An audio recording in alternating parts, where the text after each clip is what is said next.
Welcome to Aspire, an I Have the Right To podcast, where we amplify voices, share stories, and drive change in the fight against sexual assault.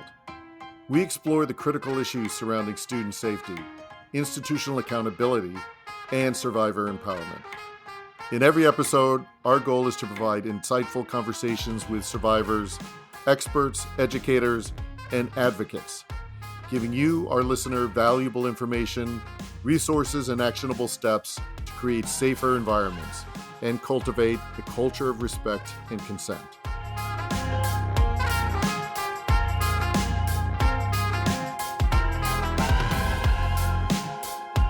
Welcome back to the Aspire podcast. I'm Alex Prout, co-founder of I Have the Right To, and I'm here with my co-host this evening, Gabriel Viscogliosi. Aspire was created by the nonprofit I Have the Right To as a space for honest, meaningful conversations about survivor advocacy, prevention, and what it truly takes to create safer communities. If these conversations resonate with you and you're interested in bringing them into your school or community, we'd love to connect. I Have the Right To partners with K-12 schools, colleges, universities to provide age-appropriate programming for students, educators, and parents on consent, healthy relationships, digital safety, leadership, and more, helping turn these conversations into action. You can reach us at takeaction@ihavetherightto.org. Today, our guest is Dr. Jackson Katz, an educator, author, and internationally recognized leader in the movement to prevent gender-based violence and promote gender equality. He is the co-founder of Mentors in Violence Prevention, one of the first large-scale programs to engage men and boys, especially in sports and the military, as active bystanders and allies in preventing sexual and domestic violence, and a key architect of the now widely used bystander approach. He is also the creator of the award-winning Tough Guys films and the author of influential books including The Macho Paradox and Man Enough, as well as a new book, Every Man, Why Violence Against Women is a Men's Issue and How You Can Make a Difference. For more than 4 decades, Dr. Katz has worked with schools, colleges, the military, and communities across the world to reframe domestic and sexual violence as men's issues that demand man's leadership, not just women's resistance. His TEDx talk, Violence Against Women, It's a Men's Issue, has been viewed millions of times and has helped bring mainstream attention to the ways definitions of manhood are tied to patterns of abuse, silence, and complicity. Today, we are honored to have him join Real Men, Real Conversations to talk about aspirational masculinity, how we engage boys and young men as part of the solution, and how his new book connects directly to the work we're doing with I Have the Right To. So I'd like to start off with a question to you, Jackson, and also thank you so much for coming on this podcast. And so as I kind of just talked about with the introduction, you've been talking a lot about how to kind of reframe sexual assault as a men's issue.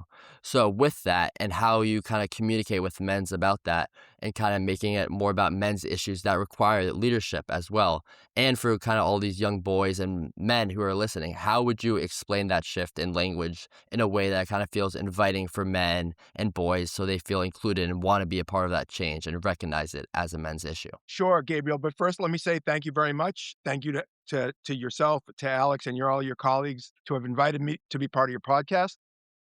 I think what you're doing is incredible and exceptional, and the fact that you're doing this in high school is very, very impressive to me. And I'm just happy I can be in dialogue with you today.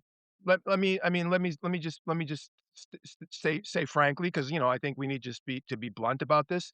We have a global crisis of men's violence against women, sexual assault, sexual harassment, domestic violence, relationship abuse, sexual exploitation of children. I mean, all you have to do is be, minimally sentient, minimally checked into what's happening in the world, including in our own society. And you can see that this is a really big problem. And women have been carrying the load for decades and decades. They're the ones who have been expected to do all the work, all the organizing work, to create the programs, to reform the laws, to institute prevention programs. I mean, and meanwhile, they're the ones who are the most negatively impacted by all this. So we're expecting the category of people who are the most victimized by the abuse to be the ones who are responsible for addressing it and for changing the culture that produces it. This is totally unfair. And so from the time that I was a young guy, like I didn't know exactly how to articulate this when I was, for example, 19 years old when I started my activist work. But from the time I was a young guy in college, I was like, why should women be the ones who have to carry the load of doing all the change and the work to transform the society when men are the ones committing the vast majority of the abuse, and men also have the majority of social, economic, and political power. It just seemed to me patently unfair. Just in the same way that I, as a white person, feel like it's my responsibility and other white people's responsibility to work against racism, or how I feel as a heterosexual person that it's my responsibility to work for LGBTQ, rights and justice and fairness. Because if you have certain advantages in life, and again, I know that young guys sometimes think, "Well, I don't have advantages." Well, you do. I mean, in a patriarchal society, there are certain advantages that men have. Not all men have the same advantages, and within the category of men, there's wide variety of social positions. You know what I mean? Like, I know there's rich men, there's poor men, there's gay men and straight men, there's, racial and ethnic and religious differences between and among men, and young guys often don't feel powerful, even if they come from, privilege in objectively speaking, they often feel like, "Oh, well, I don't make decisions about my own life, and I'm being buffered by all these forces that I'm not necessarily in control of." So I think subjectively, some young men don't feel powerful, but if they can take a step back and not be defensive about this and think about this problem, sort of from the 30,000-foot view of this global crisis of men's violence against women, and then think, "Okay, what can I as a man do about this?" I mean, it if more men were to take that position and young men were to take that position, I think we'd have solved these problems a long time ago, because I think the missing piece in the transformations of our societies that will result in dramatic reduction of domestic and sexual violence, the missing piece really has been men's willingness to engage, men's willingness to lead. And again, I appreciate that young guys who don't feel powerful are not the ones that I'm putting the burden on to be the leaders. I think I know we'll talk about what individual young guys can do who are not in positions of authority or influence. So it's not just about powerful men, but I do think it's important to say the burden of responsibility and accountability for leadership on these matters shouldn't fall on the shoulders of young high school guys. Even though you're taking leadership, your colleagues are, which is exceptional. It should be on powerful men. It should be on men who have institutional power, cultural influence, political authority, and those men have been failing, and that's one of the reasons why we're in the sad situation that we're in. So all of us have to figure out how we can play a constructive role. And I'll get to other things I know through the course of the conversation about the ways in which men and young men's lives have been dramatically affected in a negative way by what some other men have been doing to women and girls, as well as to other men and boys, because it's all connected. And so I would say one of the things that I would say in my work, in my book, Every Man, and lots of other places, in all my speeches, I always talk about how men's lives have been negatively affected by men's violence against women, by the culture of rape and sexual violence that we live in. And it's not just about altruistic concern for women and girls, although it is that, and fairness and justice. It's also self-interest. I think if young men and men in general have an enlightened self-interest, they'll work against sexual violence and domestic violence, because so many men have been harmed by this on so many levels. So Jackson, thank you so much, for being here today. This is, truly a personal pleasure from my perspective to have you on, specifically because you've been, such an inspiration to me in terms of my learning curve of being one of those relatively ignorant, disengaged, privileged men before my daughter's assault, and then having to learn. And your book, Macho Paradox, your TED Talk on YouTube, these things were, you know, there's distinct scarcity value of men speaking out on this issue. And you've been doing this, for decades and decades. So, first of all, I wanted to take this opportunity to thank you for your leadership in this. I can tell you there, obviously we got to know each other, so I can tell you how much you meant to me, but I can tell you there are thousands, tens of thousands, maybe millions of people who have been positively impacted by this, who have yet been able to say, thank you. A lot of gratitude coming from me, and it's been one of the true pleasures out of this horrific episode with my daughter to get to know remarkable people like yourself. Your newest book is titled, Every Man. Many in our audience are high school students, Jackson, right? And if a high school student is listening to this conversation, what does every man responsibility look like in his everyday life, whether it's in the locker room, the classroom, in a group chat, wherever they may be? What does that look like from your perspective? Well, thank you for your kind comments and your your generous comments, Alex. It's been great working with you as well, and your colleagues. You've built an incredible organization, which I'm totally impressed by. So it's been my blessing to be friends with you and working with you. So thank you. I would say everybody has a sphere of influence. So and even if you're not, powerful in some, grandiose way, everybody has influence. They have friends, they have peer culture. Whether it's you're on a team, you're in a group of friends, you're in a class. I mean, who know, in some student organization. I mean, family members. In other words, everybody has a sphere of influence, and I would say to think about what your sphere of influence is, and then how you can, within your sphere of influence, how you can, you know, be a voice for justice and fairness and nonviolence, and in opposition to sexism and misogyny and men's mistreatment of girls and women, which means any way that it rears its ugly head. So it could just be a casual sexist comment that a guy makes that's a friend of yours, who just you're just there's no girls or young women present, but there's maybe 3 or 4 guys, and 1 or 2 of the guys start making derogatory comments about girls or young women, and instead of just laughing along or saying nothing, say something, say something or make it clear that you're not okay with it. I mean, in other words, not every act has to be some, dramatic, revolutionary, statement. It can just be as simple as that, speaking out. And that's, by the way, that's the heart of the bystander approach, right? So the bystander approach, which I'm, one of the architects of, we started in the early 90s. The whole idea of the bystander approach was how everybody in a given peer culture can play a constructive role before, during, or after the fact of some kind of harassment, abuse, violence, or the attitudes and beliefs that can lead, in some cases, to abuse or harassment or violence. How everybody in a given peer culture can play a role, not just the person who's experiencing, the focus is not just on the person experiencing the abuse or the harassment or the person doing it, but on all the people around the person experiencing it, all the persons around the person enacting the abuse. How can everybody make it clear to the abuser or the person who's making a sexist comment that what they're saying or how they're acting is not cool? How can everybody around the person who's experiencing the abuse or the harassment or the discrimination or what have you, how can they support that person? In other words, everybody in the bystander approach, everybody has a role to play. You don't have to be in an esteemed position of authority.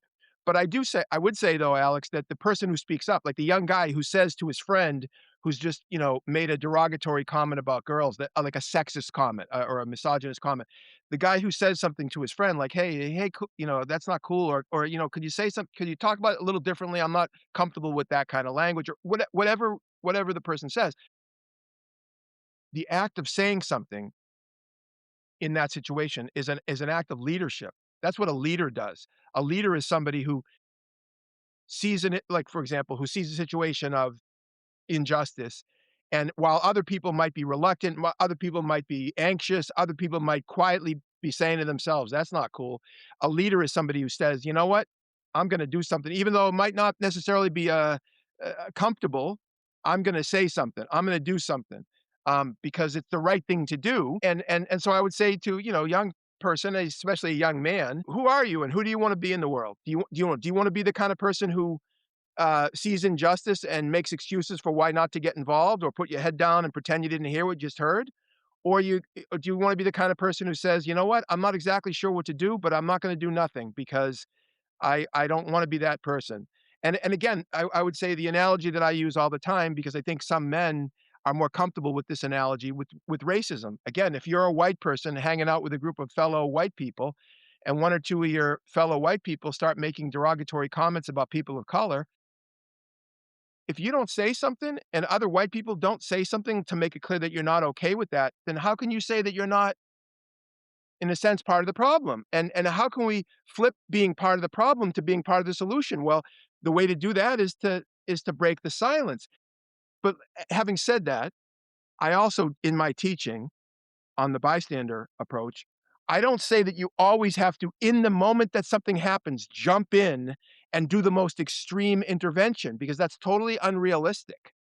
What I do say though, however, is doing something is better than doing nothing, and doing something either before, during, or after the fact is better than doing nothing. And so when I say before, during, or after, the reason why I say that is a lot of times people find themselves in situations where something happens in real time.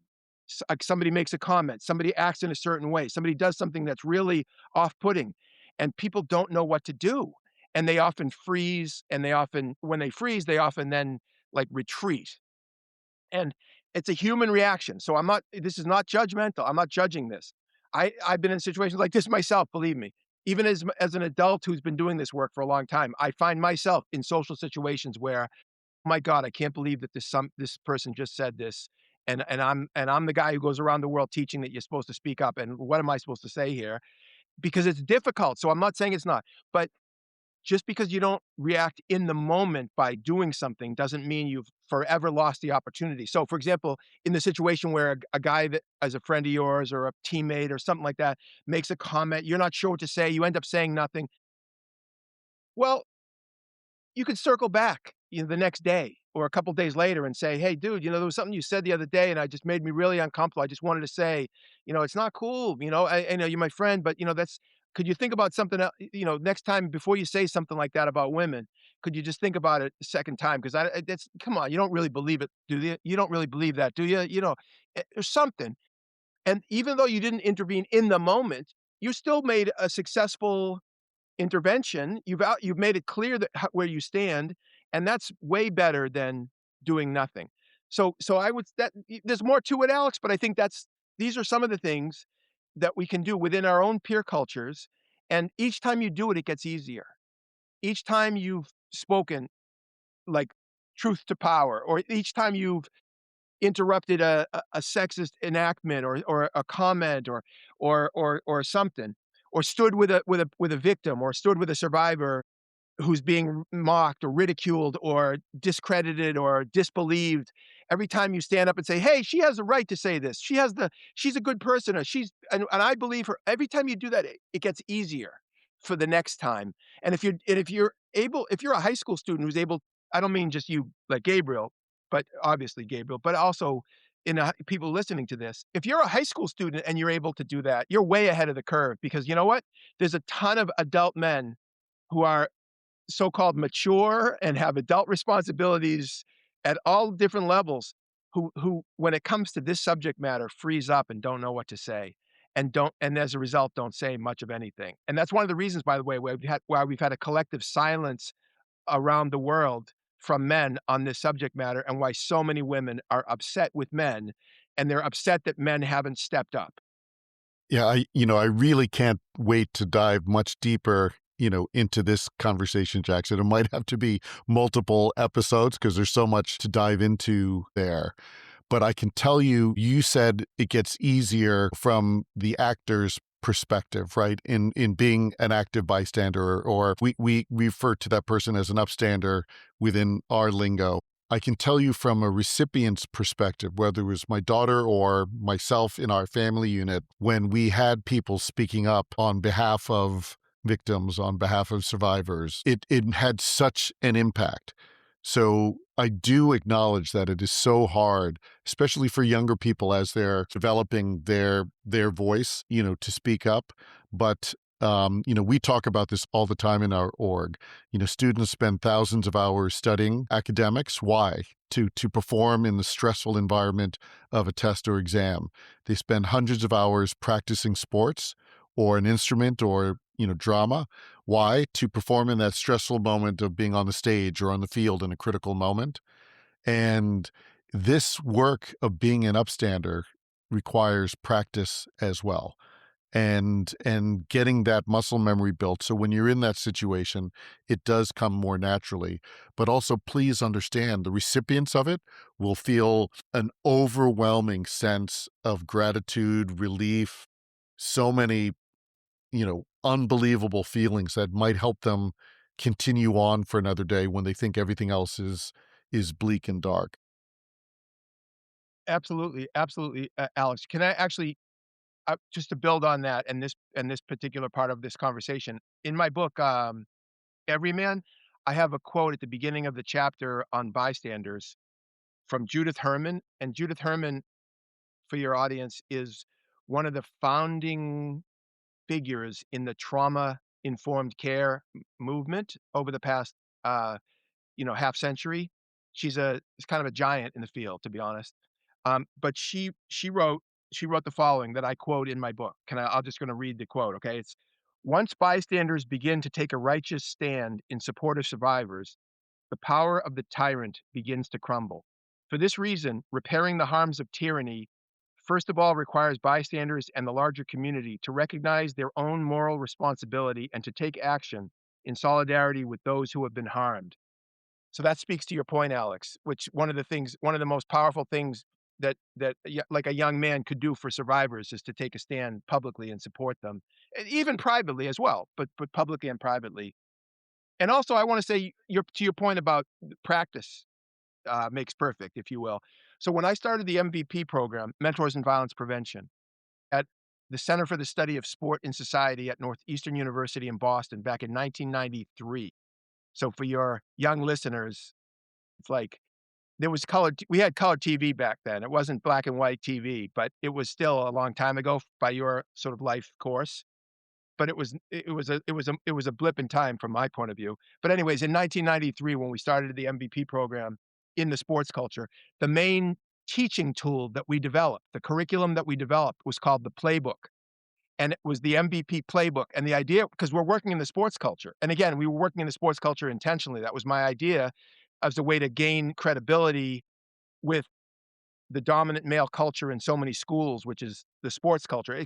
Again, I know that there's kids who are not athletes and there's young men and women and others who are not athletes, but let's be honest, sports is an incredibly important institution.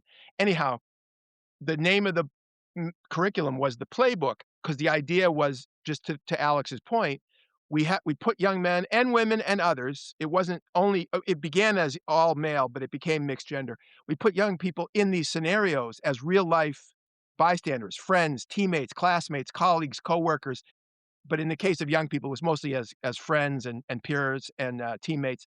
And we put them in real life scenarios where they are asked to think about their role as a bystander, as a friend, as a teammate. What can you do to speak up, to support, to challenge, to interrupt?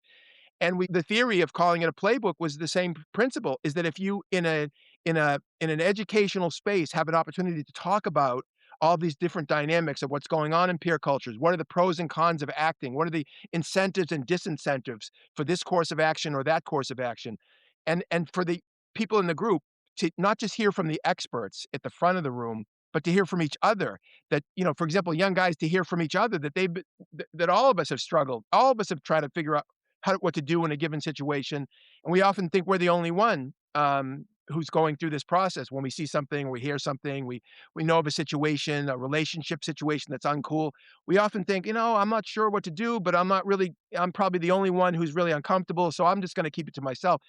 What the whole idea of the educational sort of space and creating educational spaces for this is that young people, in this case, young guys, can hear from each other as well and realize a lot of people are struggling with, I'm not sure what to do. I'm not sure what to say. And then we help them think through the options of what they can do in a given situation. They can hear from each other, what people have done in similar situations. But the idea is in a safe educational space, you can have these discussions. Then in real life, when things happen, when the pressure is on, if you've prepared, then you're more likely to make a good choice than if all of a sudden you just have to deal with something that happens and you've had no preparation, you've had no way of thinking through it, talking about it.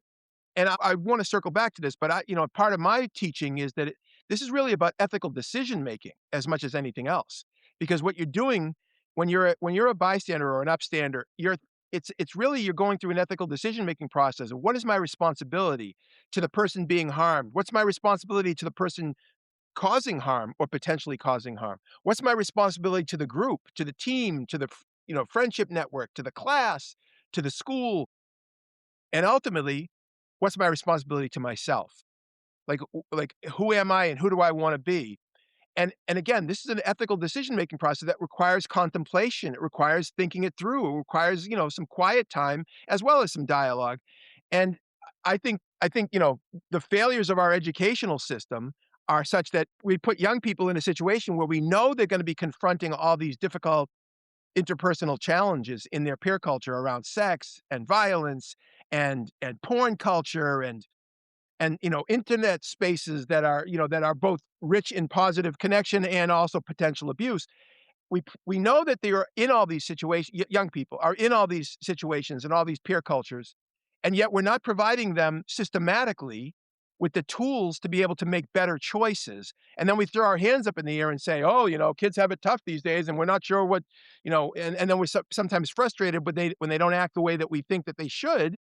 And meanwhile, we were in a position to help them make better decisions, which is which is our responsibility. So I would say that to young people too. It's like it's not on you, it's not on your shoulders to make the institutional changes that have to be made.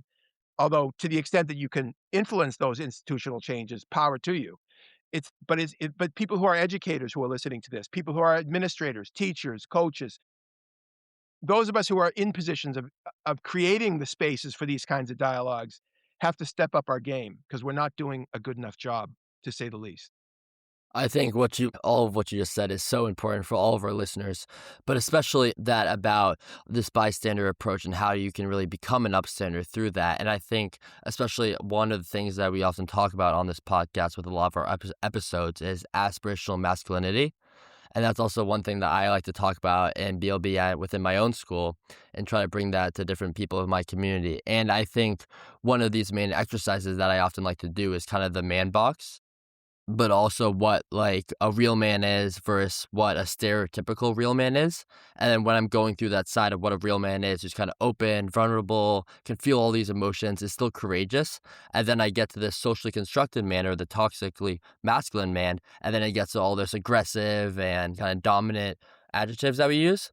And sometimes some people are kind of put off by that because they're often all athletes who are playing these sports. Someone's on the football field and being like, but I'm supposed to be aggressive in these fields. So sometimes I receive backlash when I'm talking kind of in that way, and then they feel like maybe they're not included or what they're feeling isn't right. So I'd ask to you, how are you able, because obviously you've talked a lot with athletes and kind of framing masculinity in a way that involves them and it doesn't take any like power away from them in their athletics, and if they're on the football field or whatever field they're on, playing whatever sport, when they're still able to kind of have that aspirational masculinity view on the world without taking away any sense from them. Sure. No, it's a great question. So one thing I would say, because early on when I was, working in the sports culture, and again, MVP was the first large scale program in college athletics in the United States, the first program in professional athletics in the world. I mean, especially when it came to football. Okay, so there's other sports than football, but football is by far the most important American sport. American football. People would say to me, like media, like interviews and stuff like that, they would say, "How do these guys are being taught to be, aggressive, and you're going to tell them off the field that they can't be aggressive? Isn't that a contradictory statement?" And I said, you know what? If a football player cannot tell the difference between the guy across from him on the line of scrimmage wearing a helmet and pads and referees and bright lights and everything else, he can't tell the difference between the guy across from him on the football field and his girlfriend. He has no business being on the football field in the first place. In other words, give me a break. It's like these guys have big enough brains. We Homo sapiens have big enough brains that we can figure out the difference between, football or aggressive sports and our interpersonal relationships. We compartmentalize all the time. People make those distinctions all the time. And again, I don't mean to say that there aren't some complexities at the psychodynamic level without getting too deep into this, that when you are sort of living in a culture that celebrates a certain kind of physical aggression, that there can be conflicts at some level in your psyche about the efficacy or the success, the successful use of physical, domination. But I think we have to give people, in this case, men, more credit. We are smart enough. We are capable enough of knowing the difference. And if we're not capable enough of knowing the difference between the athletic domain and our interpersonal life off the field or off the ice or off the court, then again, I think we need to rethink whether we're mature enough to even be on the field in the first place. That's one thing. Another thing I would say is, if we're talking about aspirational masculinity, one way to think about that is we aspire to be many things at the same time. And you can have multiple skills. And sometimes some of those skills might sound to the external, observer, to be contradictory. And you know what? Some of us have contradictions, like the famous great American 19th century poet Walt Whitman said, yes, I have contradictions. I'm large, I contain multitudes. In other words, we all have contradictions. So there are some contradictory elements to our personalities that we have to live with, but that doesn't excuse, abusive behavior, period, end of sentence. The other thing is, I want to share with you an anecdote from my experience, and I'm going to go a little far afield, but come right back to the essential point. I was doing a presentation in Edinburgh, Scotland, about 15 years ago, and it was a law enforcement conference. And I was introducing the bystander approach and my work more generally to the Scottish, audience, if you will. And we've subsequently had a long-term, very, very positive impact on and relationship with the Scottish educational system. MVP, my program runs in all the public high school districts in the country of Scotland, funded by the Scottish government. But anyhow, I was presenting my ideas about bystander training to this conference. In the question and answer period, a woman raised her hand and she said that her boyfriend had recently been at a club, and on the dance floor, this is a woman the woman talking. She referred to an alpha male was being abusive to his girlfriend on the dance floor. And this woman was saying that her boyfriend was right there and he didn't do anything. And he said, she said to me, what should my boyfriend have done? So that was her question. And I said, well, I'll answer your question in a way. But before I do, I want to comment about your use of the word alpha male.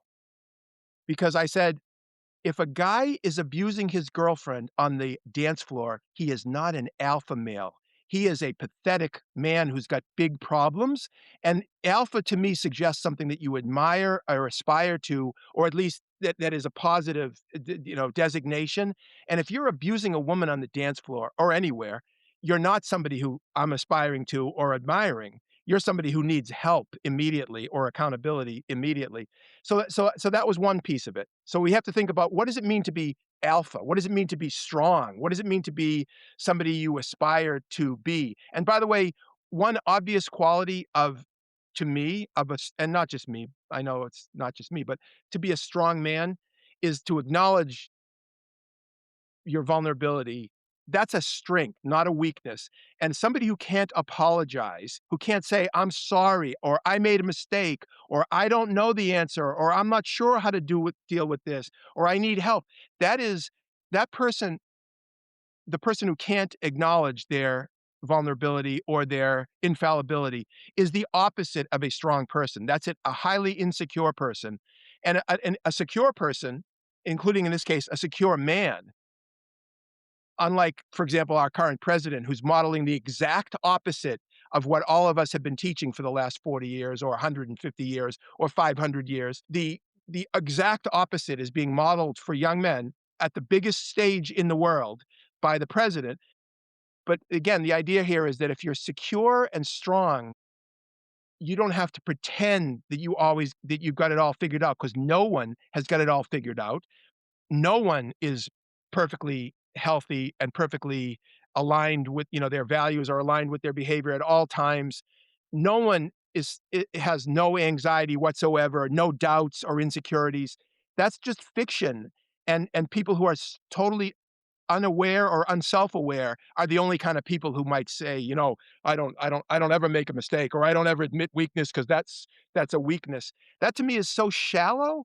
So I think we have to ask men to aspire to more, which is, being more open to a complex range of emotions and feelings and capacities, rather than always pretending that we're in control, because that's more cartoonishly dominant. And yes, some people can impose their will physically because they're big and strong. But is that supposed to be the measure of your strength? I mean, that's one measure of one type of strength. Your, physical ability to impose your will on your opponent, or your adversary. Fine. Okay, I respect it on one level. That's a form of strength, but it's just one of many forms of strength. And some of the men that I've worked with over the years who have incredibly physically impressive are also, some of them, incredibly immature and incredibly unformed as full human beings. By the way, others have been impressive. So I don't mean to say, I mean, I think, for example, I think there's a lot of guys on high school football teams who are thoughtful guys, and who are, multidimensional, and they could be musical, and they could be straight or gay, they could be in relationships or not in relationships. In other words, the idea that somehow, like being an athlete or being a motocross, racer, or, all of a sudden makes you just into a caricature, that you don't have other qualities about you as a human being, is reductive and simplistic and ridiculous. So I would say, just let's have a more honest conversation. Let's aspire to more, like you're doing in this podcast, honest conversations. And I think just the act of listening to this conversation on the part of your audience, you're so far ahead of where I was in high school. You know what I mean? We didn't have conversations like this in high school. We didn't even use the word masculinity. Let me say, in my college years, I don't even know if I used the word masculinity like 5 times. In college, it wasn't a common word back then. It was awkward. Saying masculinity made people very uncomfortable back when I was a young guy, because there was so much homophobia that attached to the word masculinity. Now it's totally changed now, but I'm just saying, when I was a young guy, I didn't use the language of, masculinity. So, everything that you say, Jackson, is so fundamentally logical. And yet, we have massive multi-billion-dollar industries, whether it be pornography, social media, which has really figured out how to monetize the manosphere. We've got, you know, kids in high school self-policing themselves when it comes to what does it mean to be, a man or manly or whatever it might be. And these definitions tend to veer towards the Andrew Tates, of the world versus the truly sort of empathetic, vulnerable, courageous people of integrity. I loved what you said before, linking leadership and an ethical decision-making process. How do we get to a point, recognizing the atmosphere that our young people are growing up in today and the air that they're breathing? You know, what can people who are listening to this podcast, do? Because obviously you've been talking about this for decades. I think we made some progress, but obviously over the last, you know, 4 years of the first Trump administration and then, year 1 of his next administration, we've taken steps, backwards. So what is it that you think can really sort of help either rebalance things or actually change the momentum? Well, I think a related point, I'll get to your I think I'll get to a specific answer, but a related point is that young women, on the other hand, have been going in the other direction. I mean, so many young women have become more and more, not just empowered, but expecting to be treated with respect and dignity. And the feminist project has really had enormous impact on so many young women across class and race and ethnicity in complicated ways. And some of this is global too. So this isn't just happening in the United States, but there's really been a growing gap between young women and young men. And again, not just in the United States. And young women moving to be more feminist and more expecting to be treated with respect and dignity, expecting more in relationships, especially in this case, heterosexual relationships, more of the men that they're with, sexually, I mean, emotionally. And then as you get older, in terms of division of labor and households and families, I mean, there's all kinds of stuff. And the young men, especially Gen Z, the younger cohort of Gen Z has been moving in the opposite direction. And opposite direction meaning young Gen Z men on a range of topics are actually more conservative than baby boomer men, which is not the way it's supposed to be. I mean, and not the way many of us thought that we were moving. In other words, many of us, we used to talk, older guys like me, we used to talk about how, the hope is the young generations are we're gonna impart whatever we can to them, and they're gonna come along and they're not gonna have the baggage that we had. And so therefore, they're gonna be much more successful as men and in relationships and everything else. And by the way, there's some of that is happening even as we speak. So for example, even with this backlash that's been happening, especially accelerated with the election of Trump in 2016, there has been a generational shift in terms of the acceptance of a certain kind of gender fluidity, a certain acceptance of LGBTQ diversity in ways that didn't exist when I was young. Let's just be honest. We have made significant progress. By the way, the reason why there's such a virulent backlash is because, like, the right-wing populist backlash and the Trumpist backlash is because of all the progress that we've made and the progress that women have made and that men have made. And there's anytime, if you take a long historical view of things, anytime you have significant challenges to the status quo, to the way that things have always been, if you will, or when tradition is being threatened, if you will, and new technologies. Obviously, technology changes things in a dramatic fashion. I mean, let's be clear: the digital revolution is one of the most transformative events in human history. Let's be honest. We have to talk about technology as part of the transformations and the way that humans have to adapt to these changes. Anyways, anytime you disrupt or issue sustained challenges to traditional ways of thinking and doing things and arrangements in families and economic structures, there's going to be pushback because people are defending the status quo there, and they always want to. There's always this impulse to go back. So that's why "Make America Great Again," right? It's like, let's go back to a time when men were in control, when women knew their place, when white people were in control and people of color knew their place. When gay people were in the closet and they didn't push us, those of us who are heterosexual, to accept them as full members of society. Let's go back to those times because I feel more comfortable living in that sort of romantic, for me at least, space. I don't mean me personally, but for me, the person speaking who's unhappy about the changes.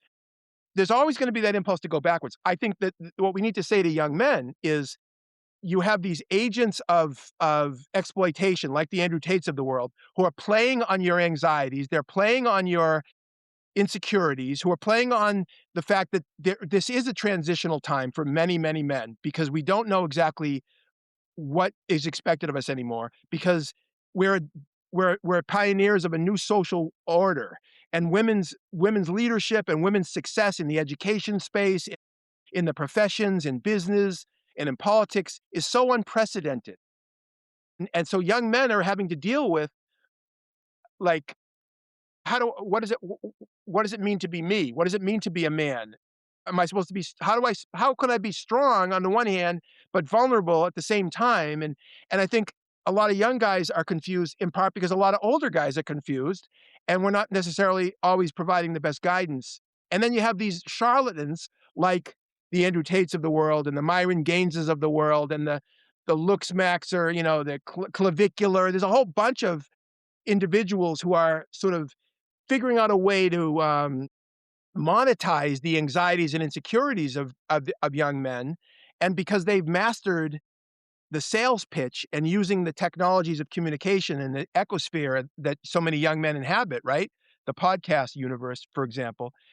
A lot of young guys in your generation, Gabriel, a lot of young guys, they don't hear conversations like this. And think about, no matter how good a job you all are doing with your podcast, Joe Rogan gets 20 million people to listen to him, right? So Joe Rogan will be having, Jordan Peterson on. They'll have a conversation for 3 hours and there'll be, 20 million views. And Jordan Peterson has right-wing, anti-feminist views, very traditional hierarchical views about masculinity. He says it more articulately than others than some others might, and he's not as crude as the Andrew Tates of the world. But there's all these people out there who have the ear of young men, and they're saying to these young men, the way that you can solve your problems is take back control. The reason why we've had all these problems in the world and in our society is because women have too much control, men have become too soft, and what we need is we need to harden up again and toughen up. And then, by the way, there's some guys like the late Charlie Kirk who use religion, and they use traditional ideas of patriarchal religion as a way to justify men taking back control. So they use the language of Christian religiosity, but they're doing the same thing, which is telling men the way to solve your problems and the way to heal the society is to take back control that too many men in last couple of generations have ceded to women and feminism. And by the way, they're also alternately saying to women that the way that you should that you will thrive and you should thrive is if you reject this 21st century notion of feminist advancement and really embrace the traditional feminine within you. And so they're trying, and so in other words, at the same time they have these messages to men, they're also sending out this message to women. And the reason why they're so eager to send this message to women is that they're worried that, I'm talking about the right now, they're worried that young heterosexual men who are conservative, aren't going to be able to find partners. They're not going to find women who want to partner with a man who doesn't believe in equality and who doesn't believe in women's equality. So they have to teach women to not expect equality. It's sad and pathetic. But so the last thing I want to say, just to wrap this whole thing up, it's a long-winded answer, is I think for young men who want to be successful, they have to figure out how they can not be drawn into the Andrew Tate narrative that you need to take back control, or the late Charlie Kirk's narrative that the true Christian way is to take back control from women, but rather embrace the idea that feminism and that equality between the sexes is a fulfillment of the Enlightenment project of democracy and fairness and justice and some of the great thinkers of the last 500 years have been articulating this, and we are the inheritors of this great tradition, and we have to figure out how we can carry it forward. And I think that's really for me, that's really exciting. If I was a young guy and I was hearing this message that I could be part of a generation that advances the Enlightenment project in a way that can rescue human civilization from fascism and from rapid decline, which is what fascism is, I would be excited by the opportunity and the potential. Yeah, I just want to go back to what you're saying on vulnerability and how you kind of classified that as a strength and how men need to talk about it as a strength. Because as we were just saying with this whole manosphere, I feel like the main idea is classifying it as a weakness. And as we've also talked about on podcast episodes before, if we kind of think about it like all these kind of emotions that you feel, but by not releasing them, they're kind of like a pebble that goes into like a chest or into a box that you hold inside yourself, and just one pebble maybe isn't that bad, but once you've accumulated 50 pebbles and you've stuffed them all down, that suddenly weighs you down a ton. So by having this kind of vulnerability that you've wanted to express, but all of these kind of outside notions have just been actually no, stop, you can't express any of your emotions, that kind of leads to a buildup of all these emotions that kind of leads to a burst, and often for some men it leads to some perpetuation of violence as well.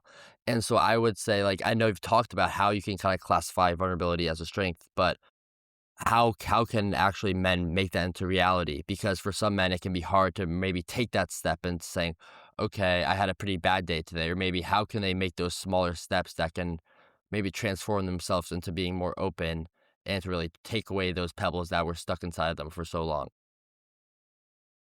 Well, first, I love the pebble metaphor and the accumulation of pebbles, because it begins to weigh you down. That's a great metaphor. Well, one thing I mean, related to your point, Gabriel, I would say what ends up happening for a lot of men, and I'm by the way, I'm in the category of men that I'm critiquing right now. So I'm not saying that I'm immune to these things, or that I've grown so far beyond this that I can't relate to it, because I can relate to it. Um,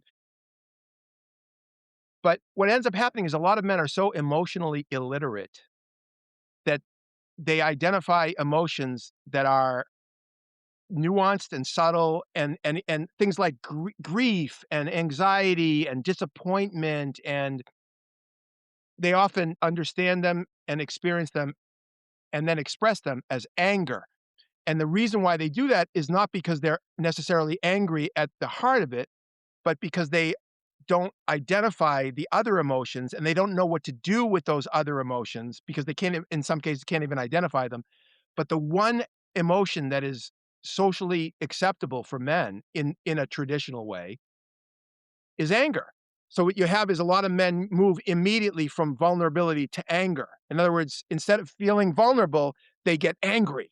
And the anger is socially rewarded or at very least tolerated. In some cases, it's celebrated, but in other cases, it's just definitely seen as consistent with being a real man, quote unquote. Whereas vulnerability is seen as undermining a man's claims to being a so-called real man. So there's no magic science here. I mean, there are insights that we have about how you can do both. Like in other words, and by the way, it's not it's also situational. I'm not like for example, there are some situations where what's called for, if you're a young man, what's called for is projections of exterior strength and invulnerability. Like I was a really good football player. You think I was going on a football field and talking about my vulnerability and my family problems? That's not the place for it. The place for it is elsewhere. So you have to compartmentalize. You know what I mean? So in other words, there are some men who are really one of the things that your generation has that I didn't have, and I think it's really good.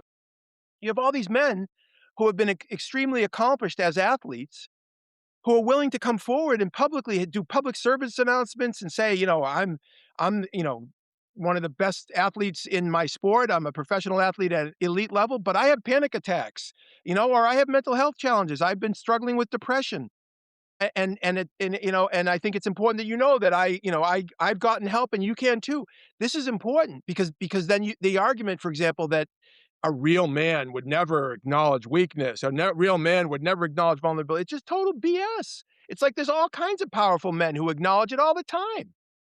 I mean, so that's what I would say. I would say you can do all these things, but I would say that you're not saying I'm not saying to men and young men at every moment that you feel vulnerable, you have to express that vulnerability because that's number one. It's not fair. It's not realistic, and I do think a lot of men are really guarded because they've learned and they've been taught from an early age that if you let your guard down and you express your vulnerability, you literally become more vulnerable. And in some cases, but what you're becoming vulnerable to is often men's violence, other men's violence.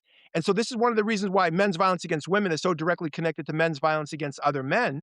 And it's also connected to men's violence against themselves, which is because suicide is violence turned inward. And all of these, I talk about all this in my book because, the concept of a triad of men's violence, they're all connected. Men's violence against women is connected to men's violence against other men, which is connected to men's violence against themselves. One of the reasons why that's a useful concept, the triad of men's violence, which is the original author of which is a man named Michael Kaufman, the co-founder of the White Ribbon Campaign, the largest global movement of men speaking out about men's violence against women. He wrote this essay in 1987, which is almost 40 years ago, connecting all those different forms of violence. One of the reasons why that's a useful concept for men and young men is a lot of young men will say, or older men, well, what about violence against men? You talk about violence against women, but what about violence against men? And I live with violence, and I live with the threat of violence, and the jails and the prisons are filled with men who are victims of violence as well as perpetrators. And it's like, yeah, we've thought of all this. We thought of all this. This is not like a news flash to some of us. The same system that produces men who abuse women produces men who abuse other men, and men who abuse themselves. And the point here is that men's violence is an omnipresent feature. And so men realize that if they allow themselves to either be vulnerable or express vulnerability in certain social situations, in certain peer cultures, in certain relationships, they do put themselves at greater vulnerability in a world where men's violence and men's, you know, uh, you know, uh, I hate to say it, but cruelty, and sometimes women's cruelty, because I'm not there are women who can be cruel too, and who in the face of men's expressions of vulnerability might not be always 100% supportive of that. So, I mean, let's be fair. But so I think a lot of men are in a self-protective mode, and so we have to help give them permission. Like, I think that's one of the roles of leadership in this field, and in the world in general, not just in the field, right? Is that when you, Gabriel, or your colleagues open up space for a discussion, you're creating space for other young guys to say things that maybe they wouldn't have said if they didn't hear you saying it, and if they didn't know that you were leading, BLB and leading, young men's, initiatives. And you don't know in the moment. Sometimes you won't know for years in some cases. You might hear at a high school reunion 10 years from now, somebody say, "Yeah, back then, Gabriel, when you were involved with that group BLB, it's like I would never have gone to one of your meetings, but I made a big difference to me to know that you guys were out there because I was struggling with some issue in my family or in my relationship." And you know what I'm saying? So you don't always know in the immediate moment the impact that you're having, and that we all know that we're part of a long-term struggle. This is not gonna be solved in 1 generation or 2 or 3. It is a lot longer term, work than that. But we're all part of the historical, transformative, movement. By the way, could I just say just one last thing to historicize or to bring into the present this conversation? Today, just today, as we record this, the prime minister of Hungary, Viktor Orban, was defeated in his reelection bid, and Viktor Orban is one of the authors of this concept of illiberal democracy, the idea of undermining democracy by continuing to have real elections, but but controlling the media, and his administration was very corrupt, and he was an icon for the American right, in part because he's basically a white nationalist, anti-feminist. In other words, he was a strong force against women's advancement in Hungary, and so a lot of Americans on the right really supported him, even though he comes from a small country in Europe.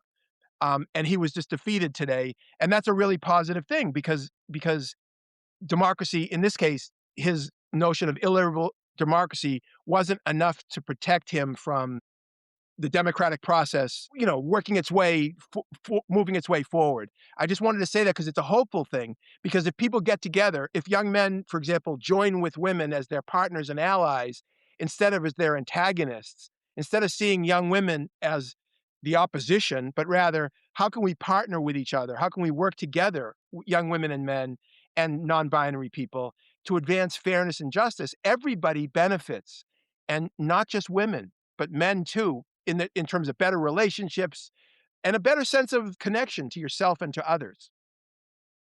Thank you so much for all of that, Jackson. I just want to say one final question for myself, and then Alex will have one final question to wrap up. And I know earlier on in the podcast, we talked about this situation if, let's say, you're in the locker room and one of your friends makes a sexist joke and how to kind of stand up to that person.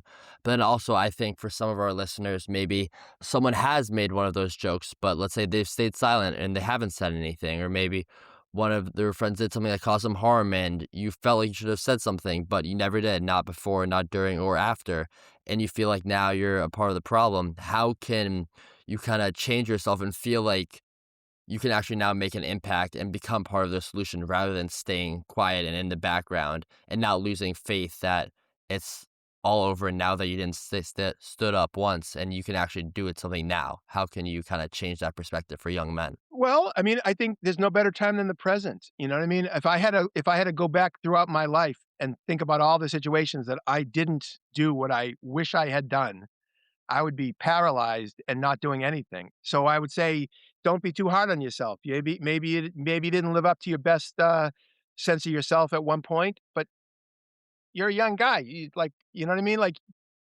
everybody screws up, or everybody fails at different times to do what they think is the right thing to do.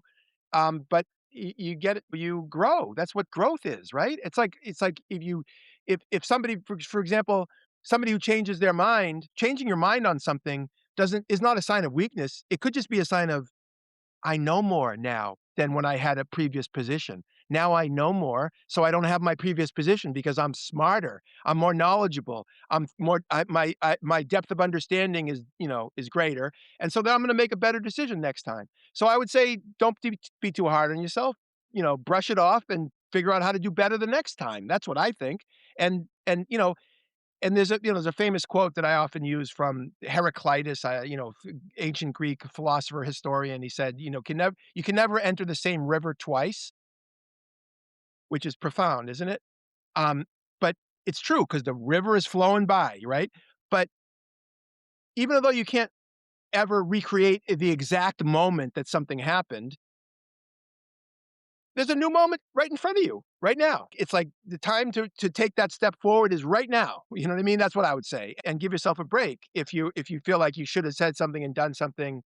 And by the way, this is as I've said, it happens to me even now in my life. So there are situations that I find that I don't rise you know, to my own aspirations for myself. And I sometimes, get harsh on myself for that. And then I remind myself, I didn't pretend that I'm not human. We're all human.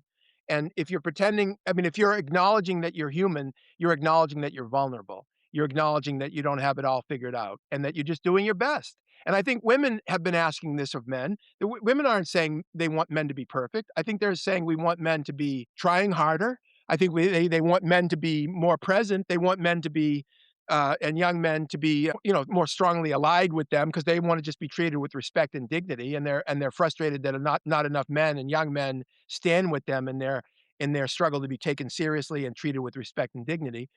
But they're not expecting you to be Superman. You know what I mean? That's not.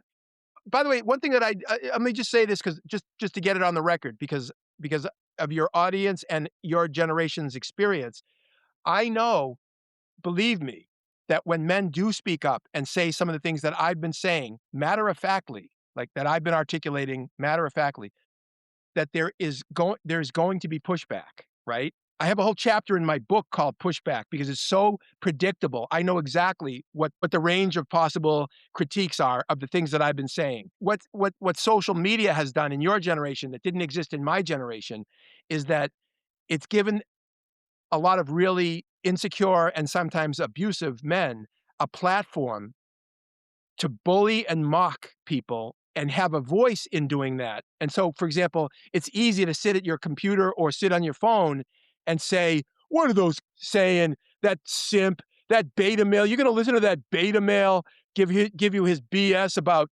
feminism. Feminists hate men and this guy's a cuck. It's like that's the kind of language that you're gonna hear, right? That your generation of young men hear when you challenge some of these, traditional ideas about quote unquote manhood from the charlatans of exploitation like Andrew Tate. I hear it all the time, but I'm not a 17-year-old guy anymore. But even when I was 17, I was pretty confident about some of this. Well, not some of this stuff because I really wasn't in this discourse at 17. Like when I was 19, when I was in college, if some guys had called me the names that are used on social media, I would just laugh in their face. I was like, "You're an idiot." Like, am I supposed to take you seriously? So I'm giving you an argument that the Enlightenment values of democracy and fairness and justice are what these women are asking, and you're calling me a cuck and a simp and a beta male? I'm supposed to take you seriously? It's embarrassing to me, and I'm saying that because I know that that's the kind of pushback that some guys get on the first level, and I think it's important that men like me and Alex and other, adult men who have some influence say, because you want to strengthen your ability to fight back against that idiocy, and it is idiocy. Let's be honest. It's embarrassing to me, and it's embarrassing to me that adult men are exploiting the insecurities of adolescent males to make a buck. It's embarrassing to me, as well as outrageous. It's outrageous. It's also like I'm embarrassed for them, and a culture that takes them seriously. Wow. Okay. So what a I've loved this episode. This content has been amazing. Before I make my editorial comment, I want to wrap up with one last question that we ask all of our guests, Jackson. The name of our org is I Have the Right To. And we like asking all of our guests to complete that statement with their own I have the right to statement. So I will give you the floor here to complete an I have the right to statement for us. Well, geez, I should have done my homework, Alex. I should have. I should have Not to listened put more. you on the spot. It's all right, but I should have listened to, like, multiple episodes to hear the range of choice, of choice responses to that. I have the right to. I have the right to be treated with respect and dignity from the morning to the night, and from the time I was young, which I when I did not receive it, to the time that I die. Everybody has the right to be treated with respect and dignity, and I have that right as well, and that's what I wanna say. That that is beautiful.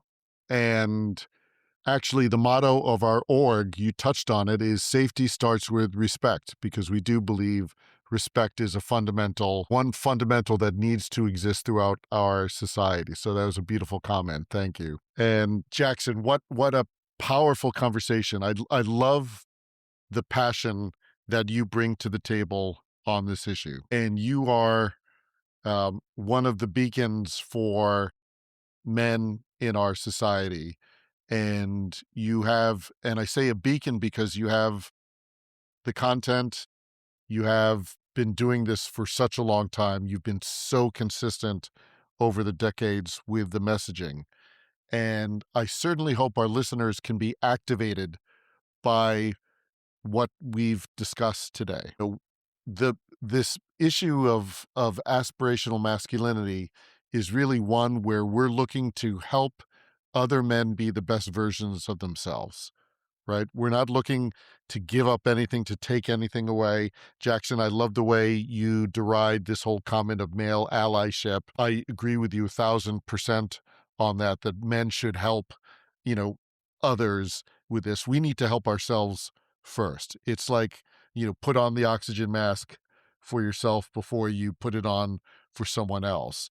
And I think men have been structurally neglecting themselves for decades, for centuries, because I think it is the function of the patriarchy and the structures in place, and by the powerful, because it means men can be the fodder for many, many goals and we see some of them being acted out right now across the globe in multiple, locations, right? In Iran, in Ukraine, etc.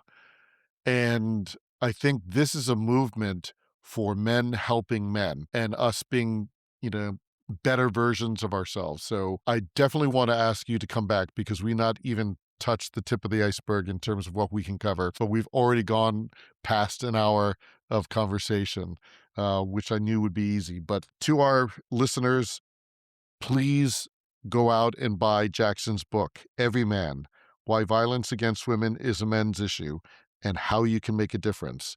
We will have a link to Jackson's website and how to obtain his book. It's available on all the platforms for purchase. And it is such an excellent read if you have any curiosity about how to be the best version of yourself. If you're struggling with your own concept of masculinity, how do I be the person that I know I am deep in my soul, right? Jackson lays out a beautiful blueprint for you. So Jackson, any last words for us before we close out? Thank you, and thanks for giving me the platform to, to say all that I've been able to say, even though time goes by quickly, at least from my point of view. Um, yeah, one last thing, Alex. It's this notion of strength, right? And it relates to a Gabriel, was bringing up earlier, and keeping it grounded. Like, what do we say to young men, who are struggling with some of these dilemmas about where and when to be a leader, where and when to speak up, etc. From early days of my activist work, especially increasingly in the last, 10 or 15 years, I would hear from people and read, not just hear directly from people, but read and hear this discussion in on podcasts and other places, um, that men like me and doing this kind of work is somehow making men weak, right? That what we're doing is we're undermining men's strength, and that's the opposite of what we need in our society. I mean, so that's essentially what I was saying earlier, that the right wing, or the sort of conservative approach to this subject matter is we need men to be stronger, not weaker, and that what this kind of conversation does is it helps to weaken men. And my argument is, no, that's not what we're doing at all. We're not weakening men. And I think we need men to be strong. And I feel like I'm a strong man. And I have a 24-year-old son who is a strong young man. I don't think this is about making men weak. I think it's about I think what we have to do is redefine what it means to be strong. And you talk about aspirational masculinity. We need to expand the definition of strength. And instead of strength being cartoonishly described and defined as imposing your will on others and dominating, it's like, and not acknowledging vulnerability. That is such an old, outdated, tired, and wrong and cartoonish definition of strength. I think of strength in much more expansive terms, like moral courage, the courage to do the right thing even when there might be risks involved in doing the right thing. Social courage, speaking up when your friend tells a rape joke that you think is inappropriate and saying, I don't think that's funny, even though it's going to be socially awkward to say that, or resilience in the face of disappointment, because disappointment is part of life, and being resilient is a form of strength in the face of loss or even grief. In other words, there's a whole range of ways of defining strength, and I think by expanding the definition of strength and then saying that we want young men to be strong, but we want them to be strong in ways that are more complex and less cartoonish, we're giving them something to aspire to. We're saying, we want you to be strong in these ways. And we're not taking something away from men, we're giving something to them. And what we're giving them is an expanded definition of being a good human being.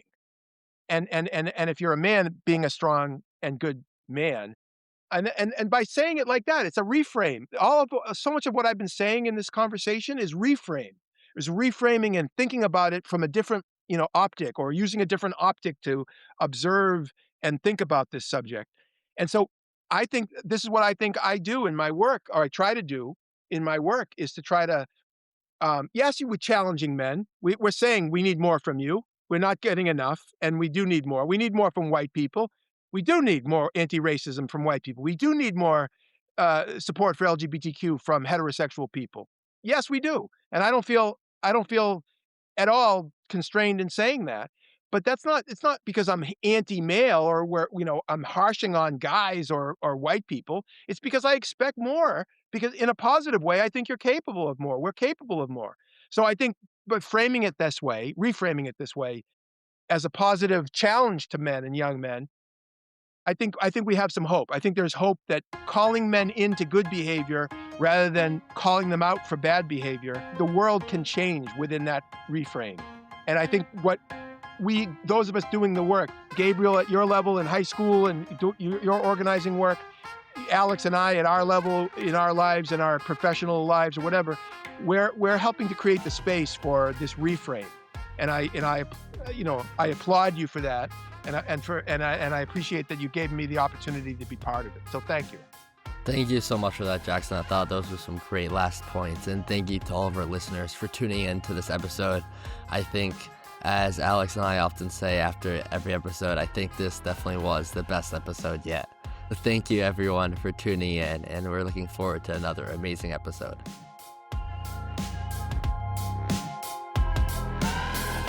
Thank you so much for listening. Like and subscribe to the podcast on all platforms. And if you enjoyed today's episode, please give us a 5-star rating and tell your friends about Aspire. Follow us on social media at I Have the Right To. Learn more about our student and executive programming at our website at ihavetherightto.org.